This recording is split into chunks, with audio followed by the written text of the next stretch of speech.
And overall, yeah, productivity I think goes up. Creativity certainly goes up. And by productivity and creativity, what I'm talking about is the freedom that the world is giving us to work in the way that we wish to work. Welcome back to the Career Therapy Podcast, where we help professionals navigate the emotional and promotional sides of the job search in order to stress less and earn more in their careers. My name is Martin McGovern, founder and lead coach at Career Therapy, and I'm excited to introduce our guest today. Please welcome Professor Patrick Murphy to the podcast. Patrick is the professor in residence with the Innovation Depot, as well as the Goodrich Entrepreneurship Chair at the University of Alabama at Birmingham. We met back in my undergrad days at DePaul University, and in our conversation today, we talk about personality, anxiety, and how to build a resilient career. If you like this show, please subscribe and leave us a review on iTunes. It really helps us spread the word and help more job seekers like you build their careers. And be sure to connect with Patrick on his site in the show notes below. That's all for our intro today, so without further ado, here is my convo with Professor Patrick Murphy. Patrick, super excited to have you with us today. We met many years ago, back when I was in undergrad, and you kind of helped me and my buddy Raj start to think about and explore, what could be done with a career and with entrepreneurship and with innovation and all these different ideas. So just want to start off by saying thank you and very appreciative to be able to talk with you today. And I'm really excited to dig into a little bit about, personality and how, that affects our ability to build our careers, to think about things strategically, how personality maybe conflicts with work, and a whole number of other things. But just want to say thanks for joining us today as we kick things off here. You're welcome. It's great to be here. And thank you for giving me the opportunity to do what I love to do so much. It's been great to watch your career grow and see all the exciting work that you're doing. Absolutely. So let's just kick it off. I'm curious, when did you first start thinking about personality in regards to our careers? Probably when I was in undergraduate, my undergraduate program back in the mid 90s. I was a business and organizational psychology double major. It's an area of study, organizational psychology, where we try to understand people better in order to design work, design jobs, and so forth around them to enhance human performance. It is probably the opposite side of the coin compared to another field of study called human factors psychology, where you don't really mess with the people too much. What you do is you design like technologies and spaces to like ergonomics to promote human performance. So there's a little bit more of an engineering component, but I was studying that for a bit. And then I was focusing more on the organizational psychology side, where if we understand people, not the spaces, but the people and how they handle information, we can design work to bring out their best. And that was probably in the mid 90s when I was an undergraduate student. Interesting. What were some of the biggest kind of milestones in that form of thinking over the years? I know I've heard studies about like if you change the light in an office, if you change the temperature in an office, if you have people take their strengths assessments, like what were some of the big milestones that you've seen over the years that have had the biggest impact? Oh gosh, I mean, there were good ones and bad ones. I mean, if you go way back, like 100 or a couple hundred years ago, the earliest stages of this field of study were pretty unethical and sad. They would measure the shape of people's heads and then typecast you and tell you what you were cut out to do and what you were cut out not to do and so forth. And it started out in a very archaic way. And if you go back even farther, like hundreds or thousands of years, you've heard of a lobotomy or like locking people up and having them committed. It all kind of grew out of that, but thankfully it's evolved quite a bit. In the 30s and 40s and 50s, there were some real pioneers like Elton Mayo, for example, which is one of the fathers of the field of organizational psychology, and Frederick Taylor, in the, these are early mid 20th century types of folks. And they were doing a lot of work at Western Electric in Chicago and other places, but they would do what were called time and motion studies in order to enhance productivity. And so what they would do was measure everything, how long it takes to do a task, where you need to go to do your work, and whether you're loading or unloading a train car or doing some other sort of work in a shop. They would measure everything and then structure the work and measure the level of stress and the abilities of the person doing it, and then reconfigure things to enhance productivity. That has serious problems too, because what it turns into is you're treating people like they're machines if you're not really careful. And that gave way to a kind of humanistic focus. Mary Parker Follett was a great researcher in terms of looking more at the human side of work, and people's stress levels, emotions, and different things like that. And that evolved, and of course Freud was earlier than this, but way back decades before that, kind of in a parallel stream of psychology, you had Freud, which almost treated personality, which we're going to talk about, as like it was like people are a teapot, right? If the pressure builds, and then there's got to be a way for it to come out. And we'll talk about traits in that way a little bit later. I think there's a lot of merit in that metaphor, I guess, for thinking about psychology and personality. But then as we got into the 70s and the 80s, technology and this view of organizations as open systems where information could come in and go out, and just like people could learn and grow as an organization evolves in relation to its environment. That opened the way to a lot of really interesting research and a better understanding of organizations. And all of this, by the way, there's like layers of history here. So another layer of history alongside the industrial organizational psychology and alongside the Freud was just the concept of bureaucracy, which Max Weber, who was a German sociologist, came up with by studying the Prussian postal service. And then, like the organizational chart and the levels of authority and the divisions of labor that go across horizontally, that took great hold, and it really had a profound effect on how we think about work.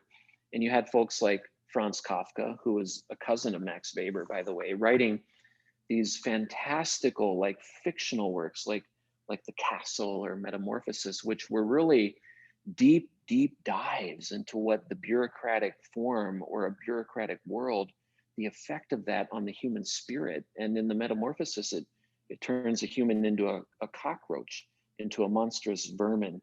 And so this bureaucracy is sort of very slowly gone by the wayside as we've evolved our understanding of people at work. And now we have much more organic team-based solutions with technology and whatnot. So it's a lot better than it was, but personality has been a constant throughout this history. And nowadays we have some really innovative ways of thinking about it and how to appeal to it and how to design work in relation to it. And it relates very much to stress and well-being as well. Yeah, and I love how you're kind of talking about all these different points in history, because whenever I find it so interesting when we look at history, whenever people were in that moment, right? We look back at it now and we're like, that's archaic. I can't believe we did that. But in the moment, it was innovative and it was exciting and people were really into it, And some of the most horrific things in our history at the time, right. People were like, we're helping people. We're doing bloodletting, and that's how you get the things out of, like the bad spirits out of people or stuff like that.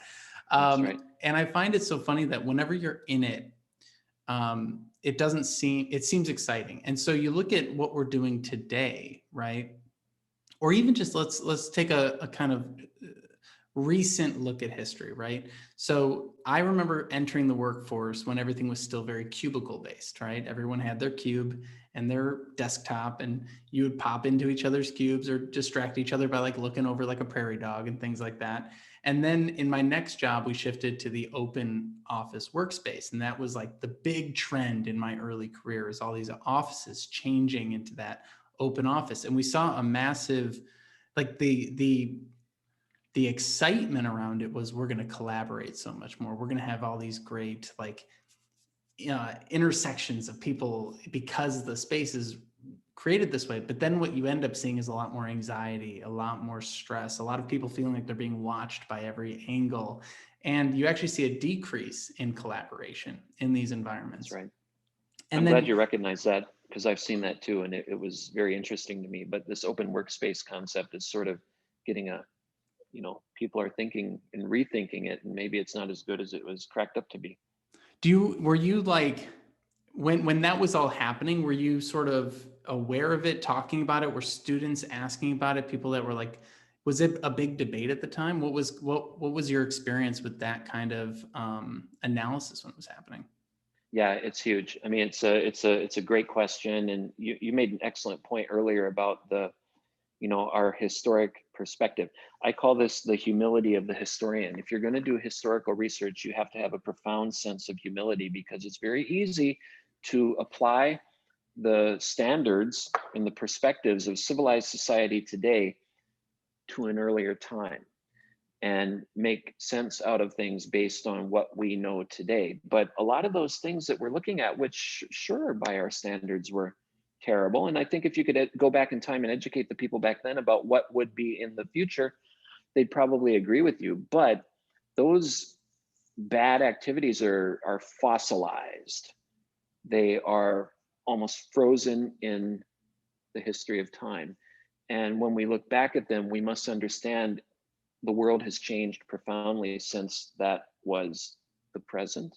And we need to have a certain kind of humility when we make sense out of things. Because if you think for a moment that 500 years from now, someone's not going to look at us and say, oh man, they ate meat. Oh Right. man, I don't know if that'll happen or not. I don't eat a lot of meat, but I do eat lamb, just full disclosure here. Or they might say, you worked in cubicles or you did manual labor. I mean, these things are illegal. They might be illegal in 500 years. And we will be judged in the very same way that we judge the past. So there's a profound sense of humility. But regarding the workspaces and all of that, absolutely. So that was what time and motion studies, like I referred to earlier, they were doing a lot of that design of spaces in order to make it more compatible with high performance. And yeah, I remember seeing these pictures of Yahoo did a very famous interview when they first came onto the scene. Like they were the first big search engine. And this is in I was still an undergrad and I was watching this. I was getting really interested in this stuff. But I think it was, what's his name? Jerry Yang and maybe one of the other individual, they were sitting on mainstream like news channel in these big gaudy purple chairs, and people thought, oh my gosh, wow. And then Google came out and they would have like fun workspaces. And I remember a lot of the spaces in Chicago, there's one, I don't know if it's called like Red Frog Events or something like that, I but they had remember like that. Yeah. a zip line inside their office, and then Treehouse. Yeah. a tree house and all of that. So yeah, I don't put a lot of stock into the changes aren't permanent, but the change is permanent, right? So these will come and go, and I'm optimistic enough to believe that we're always improving upon what we're doing. So yeah, the cubicles are no good. Then we swung toward these open formats for physical workspaces, and then they have their drawbacks. So now it's sort of a moderated version of the two. And now with working from home, right, there's an extreme push for, because of the prevailing circumstances, and partially because of technology. But I think we're alert and we evolve in relation to these trends. And overall, yeah, productivity I think goes up.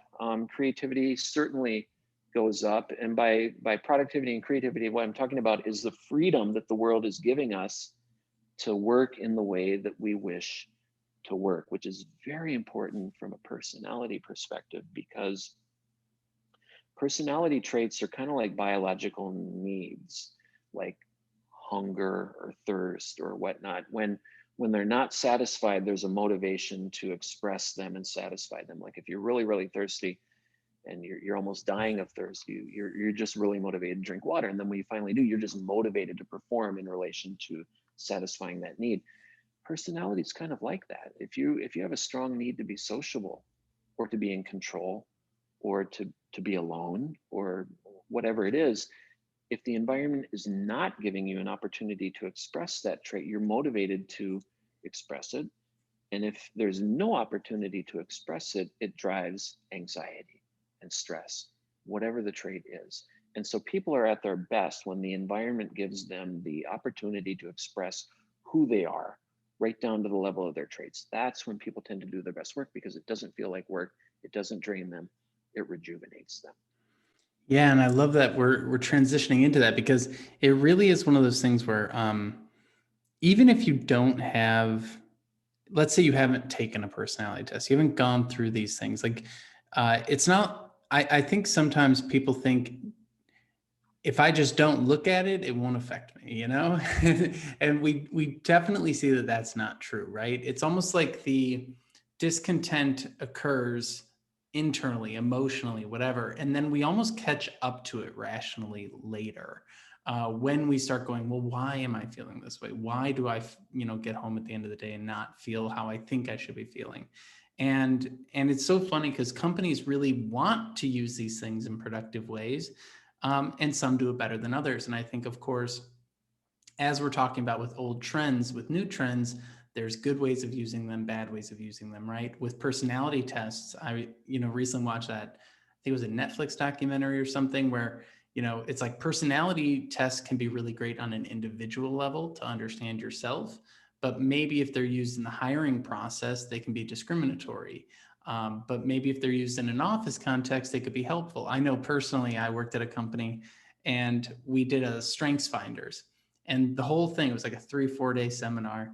And at the end, they go, all right, here's your strengths, here's your weaknesses, here's the whole list, top to bottom, put it up in your cubicle and focus on your strengths. And I go, great, but all of my job responsibilities are the weaknesses. I was like, can I change my job? Nope. All right, well, I don't know what to do with this information. So it's like you're almost given this key, but not given like a door to put the key into, in a way sometimes. So I'm curious, what are your sort of views on, if someone is curious about these things, or let's just start on the individual level. If someone's curious about these things, where should they start? Yeah, it's a great question. And you made a great observation there. People, you talked about ignoring it and not looking at it. People have profound abilities to sublimate and ignore things. We call them defense mechanisms. There's a lot of different defense mechanisms that we can set up, little psychological tricks that we play on ourselves so we don't have to deal with things that may be uncomfortable. And it's across the board. What's uncomfortable to you may be uncomfortable to another person, but it may not be uncomfortable to a third person. And all three of you may have very different defense mechanisms for avoiding different types of things based on who you are. And it happens at work all the time. People avoid difficult conversations, they avoid tasks they don't want to do, and so forth. And like we were just talking about, it has a lot to do with, you tend to avoid those situations if they don't give your traits and what you're truly made of at the level of your character and your personality. You avoid the situations that don't allow that to naturally come out. Those are the ones that feel uncomfortable to you. I mean, most people don't like to argue and fight, but some people do, because they just have that personality. They will be attracted to that kind of situation, and that's where they feel comfortable. And so with regard to learning more about it, I think it's important to think about why you would want, or why you should want to learn more about it. And my answer to that question is because the key for any individual to be able to deal with change or deal with uncertainty is a changeless sense of who they are. The key to being able to deal with change and uncertainty is a sense of what makes you you that won't change, that's not changeable.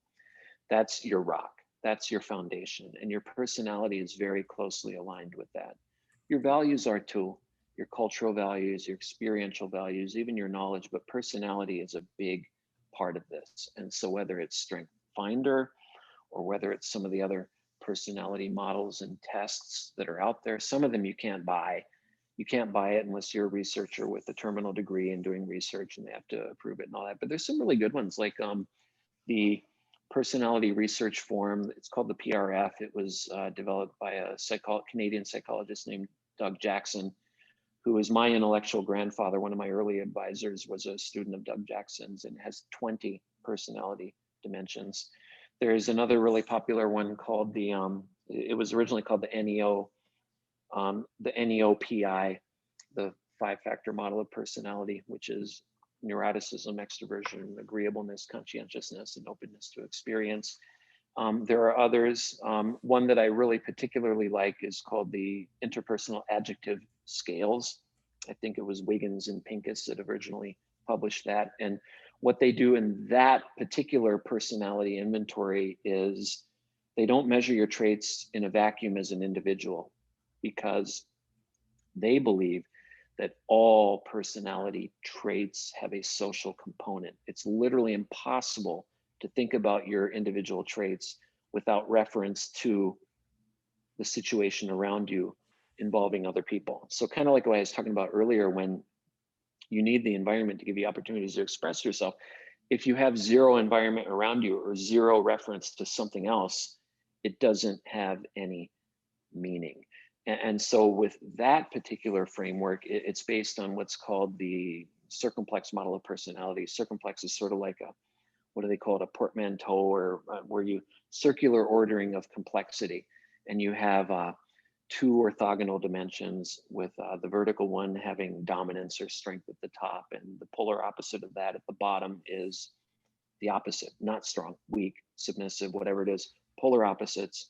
For that dimension, opposites attract. So weak tend to work a little bit better with the strong, only because, you take out the exploitation and all of that might come into or the bullying or whatnot that might. People who don't want to be in charge prefer to work with somebody who prefers to be in charge, because they each give the other an opportunity to express who they are. Opposites attract. The other part of the circumplex model of personality is a horizontal dimension, where at one side of it you have what we'll call warm and agreeable, wanting to be around other people. The polar opposite of that is cold, not wanting to be around other people and to work alone, because you're perhaps mildly misanthropic, or you just don't like to work around other people. So for that dimension, the horizontal one, trying to construct an image in everybody's mind here, it's birds of a feather flock together. So unlike the vertical dimension, which is opposites attract, the horizontal one is birds of a feather flock together, because warm people clearly prefer to be around other warm people, both of whom like to be around others. Cold people at the polar opposite of that dimension, who don't really like to be around anybody, but if they had to be around somebody else, it would be another, what we'll call cold person, who doesn't like interaction because they won't get on each other's nerves. So if you take those 2 bipolar dimensions, which are orthogonal, which means they don't correlate, they're like at a right angle to one another, you can take factorial combinations around the quadrants, and then you have strength and warmth equals extroversion. The polar opposite of extroversion is non-strength and coldness, which is introversion. Strength and coldness, which is like the third quadrant here. I know it's getting a little bit unwieldy here.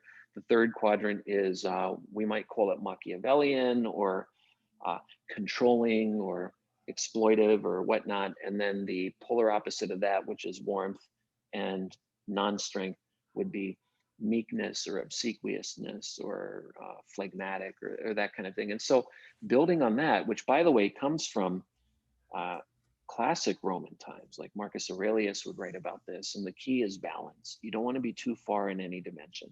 The words for this, by the way, relate to physical elements in the body, like phlegmatic, which I think I just mentioned. The root word is phlegm, which is mucus. Extroversion, the word used for that, sanguineous. Sanguine is the Greek word for blood. And then you have melancholy, which you may have heard, and colic or cholera is kind of an acerbic, irascible personality.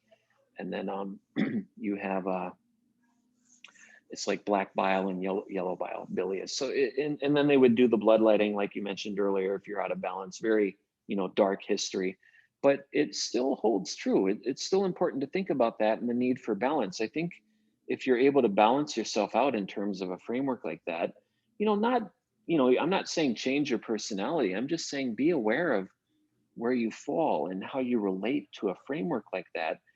And that's an answer to your question. Why should we want to learn about this? Look at a model like that, and it's easy to find. It's classical four humors theory. If you Google it, you can look it up and find it and read the history of it. But things like this are good because you have to know thyself in order to Yeah. live and thrive in this world. Yeah, and that know thyself piece is so interesting. And it spans so many different things. And what I find so funny is that um, once you actually start to understand your personality a little bit more, whichever test you start with or whichever body of work you want to study, it almost, as you're learning about it, you kind of realize why you're attracted to that specific test too. I see that very often. It's like people who are a little bit more creative might lean towards the less scientific things, and people who are more scientific lean towards the big five or something like that. And it is interesting because like not everything, I've been traditionally using things like MBTI because that was one of the first ones that I was introduced to with clients. And I find it interesting because I know it's not necessarily scientific and there's a lot of history there and you can go into how it was created and everything. But I'm as interested in what they disagree with in the test as what they agree with, because that I think shows me as their coach, like, what do you believe about yourself? Because then people start to kind of open up and express themselves. So a lot of this stuff is good starting points for conversations and for exploration. And I think where people maybe get a little bit stressed out about it is that they think they need to be one identity, and like they're trying to hope that this is going to solve some big problem in their life or answer some big question, and maybe it will in some ways, but I also I get hit with the question all the time of like, does your personality change over time? Can you change your personality over time? And I know you just said like we're not trying to get you to change anything, but what are your thoughts on people who are asking those kinds of questions? What would you say to them? I think personality change is not practical. It's not something that I think changes um, much, if at all. If it does occur with regard to a human being, we're talking about decades of being present in a very different type of environment that elicits certain kinds of behaviors in order to survive. And you're kind of, you rewrite the code a little bit with regard to how you make sense out of stimuli in the environment around you. And then slowly that kind of occurs, not quickly, but slowly. So I'm not, generally, I don't think personality change is something that's practical to talk about. What I think is critical with regard to one's personality, and maybe if they want to change it or don't want to change it, it's important to put it into context. So, kind of like we were talking about earlier, where personality doesn't really mean anything without reference to something else. It can be really useful to think about your personality if you get a sense of what it is from any framework that we've been talking about, any model, it doesn't matter. But then think about whether it fits or harmonizes with the context that you're in at work, in your day-to-day life, the culture that you're in, whatever it is. And if it does, that's one thing. But if it doesn't, that's another thing. Interactional psychology, which the name Kurt Lewin would be who you'd probably find if you look up your personality interacting with the environment to yield or produce behavior, is important. And it holds essentially that behavior is multiply determined. It's not just your personality that drives your behavior, it's your personality in the context of the environment that you're in. It's also not purely the environment that drives your behavior. It's, again, the environment interacting with the personality that makes you who you are. So it's the interaction that you're in. And that leads to some really interesting conversations and concepts like the fundamental attribution error, for example, or actor observer bias, in which people will explain their own behavior in terms of the environment that they're in. It's not their fault, it's the environment that they're Mm-hmm. in. And an observer of that person will explain the individual they're observing An observer will explain that behavior that they observed in terms of that person's personality. Right. And so the actor of the behavior or the observer, they have these very different biases. And it's very much related to interactional psychology. So I think as one thinks about their personality traits, it's vital to think about the context that you're in. And if you don't like what you think might be your personality, understand it may actually be your behavior, and the environment has a lot to do with it. So whereas you may not be able to switch your personality to something different easily, you might be able to switch your environment a little bit more easily to produce the kind of behavior that you're more comfortable with. Yeah, and one thing that I've noticed throughout my life is, so like I took the Enneagram recently, and that one, I feel like it's a very, it had a really interesting take on things.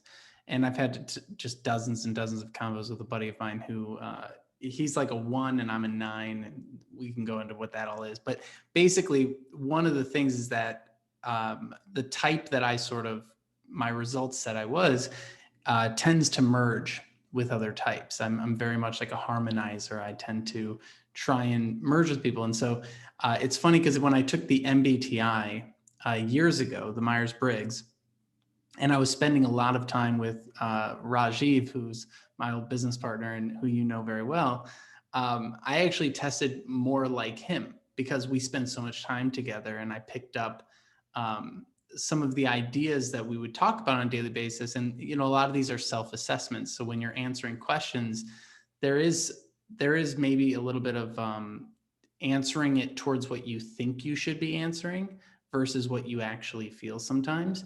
And I'm curious, you know, when you talk about the context versus, or the environment versus the individual, I think when folks are taking these personality tests, sometimes they're hoping they test a certain way because that's what Steve Jobs was, or that's what a leader is supposed to be. And there's a lot of like social pressure to be a certain type of person. And I think what we're talking about here is no, like, allow yourself to relax into who you actually are, and then play the game of that personality. That, like, how do you find success within your personality rather than trying to do something that doesn't fit you? And that's, I remember I was in therapy one day and I was like, I feel like I'm relaxing into myself. Like I'm almost letting go of these expectations in order to be more of who I am.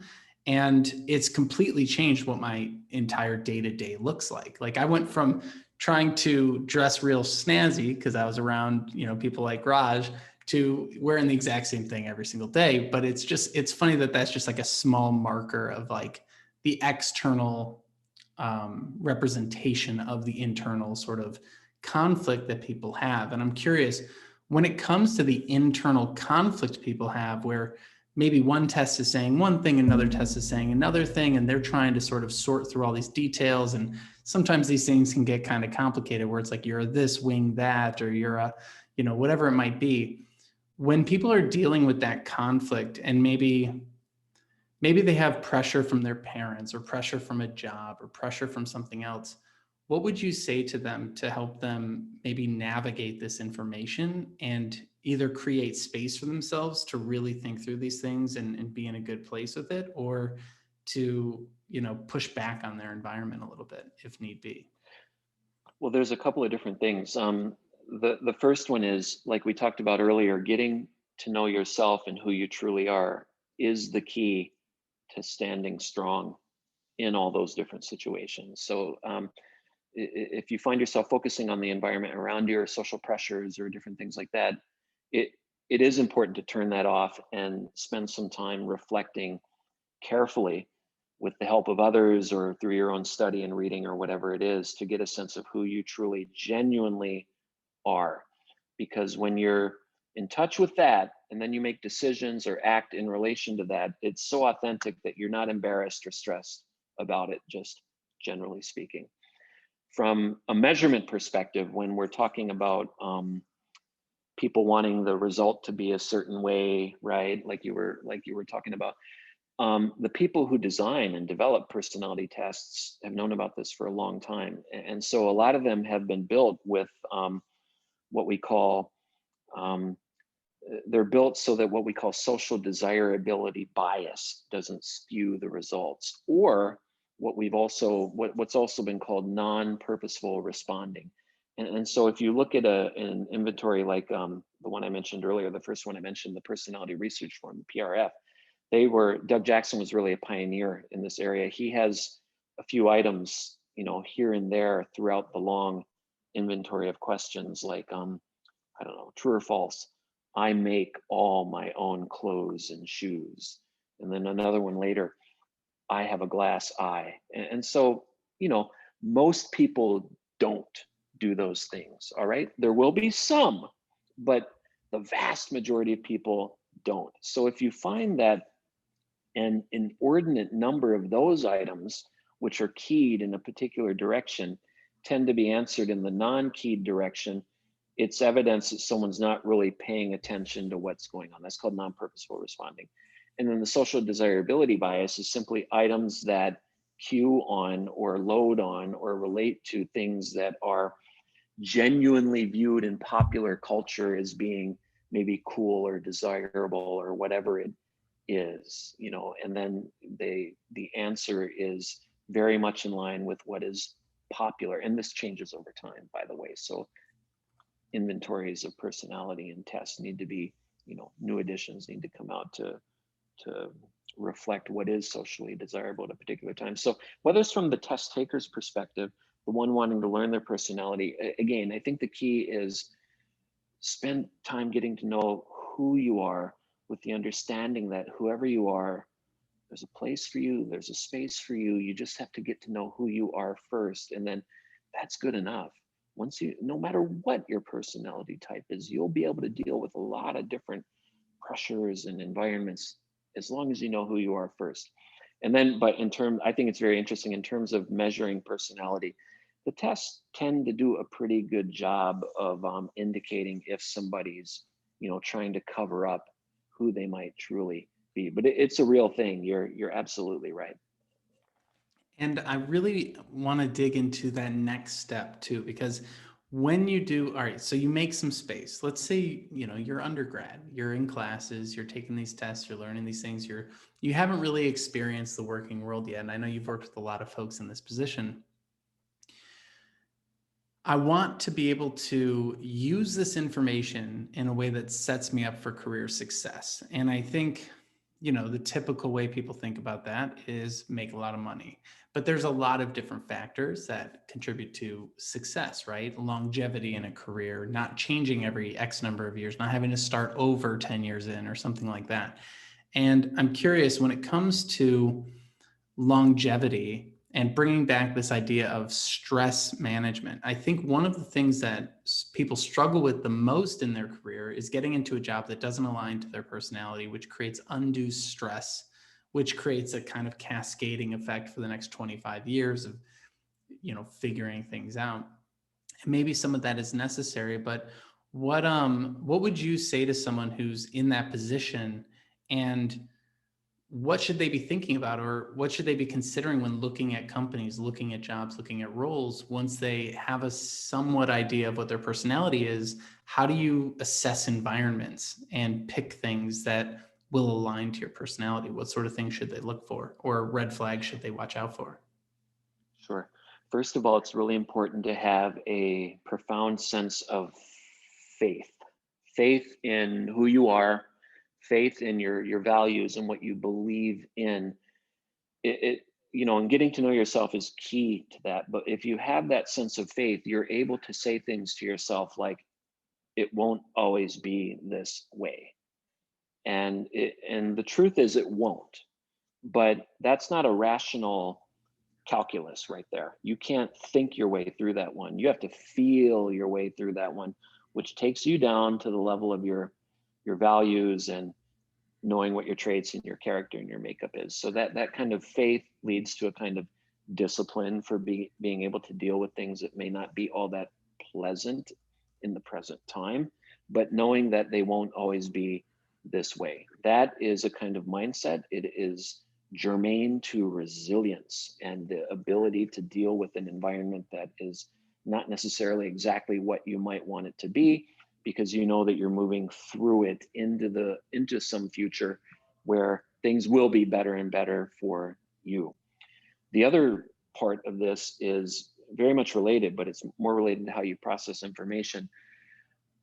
Don't spend a lot of time thinking about the future because you can't predict it. Um, if anything, your values are what predict the future. I mean, I work with a lot of entrepreneurs and I tell them, you have to learn to feel the future. Your values are a very special element of your character and your personality and your person. They have the character of expectations about the future. They are what enable you to see the future because you can feel the future. Why? Well, because when you're in a highly uncertain environment, you're going to tend to behave in light of your values. If you like to fight, if you like to explore, if you like to hide, if you like to run, whatever makes you you, that's what you will tend to do when you're in a radically uncertain environment. And that will be natural. You won't have to think about it, and it will have an effect on the environment around you. And you can almost, in a self fulfilling way, create the environment that you want to be in if you have the discipline and the mindset to do that. Most people don't. It's something that you have to learn or be taught or mentored into. And so as a result of them not understanding it, they tend to think about the future. And if you think and predict about the future, there are huge gaps in your thinking that allow your fears to creep in there. And your fears are kind of like the dark side of hope. They're literally functionally equivalent to hope and faith. Like I said, they are the dark side of that because they're an irrational. They don't come from your values, they come from your fears. You're afraid something may happen that you don't want to happen. And so you concoct stories and theories and hypotheses about what might happen. So I would advise young people, get to know yourself first, your values and your traits, and then play to that, work in relation to that, make decisions in relation to that, and have faith that the larger environment will, the universe will reward you for doing that. The good energy that you're putting out by living your life in this way will come back around to you with opportunities that emerge. If you don't live that authentically and instead you try to forecast some sort of future with your thinking, you're playing a game, man.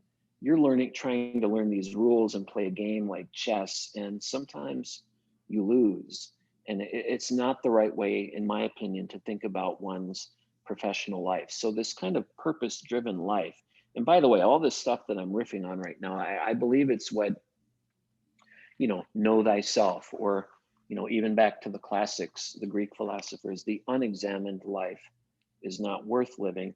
I believe that's what they were talking about when they made those kind of statements in, classic ancient Greek, or, the different sorts of languages that we've translated it into this. But I think knowing thyself, but knowing your own values and then behaving in relation to that is key, not just for your success, but for your health. You will not feel as much stress if you do that, and your work will be inspired and more motivated if and when you're able to do that. I give a lot of advice to entrepreneurs, especially in relation to this.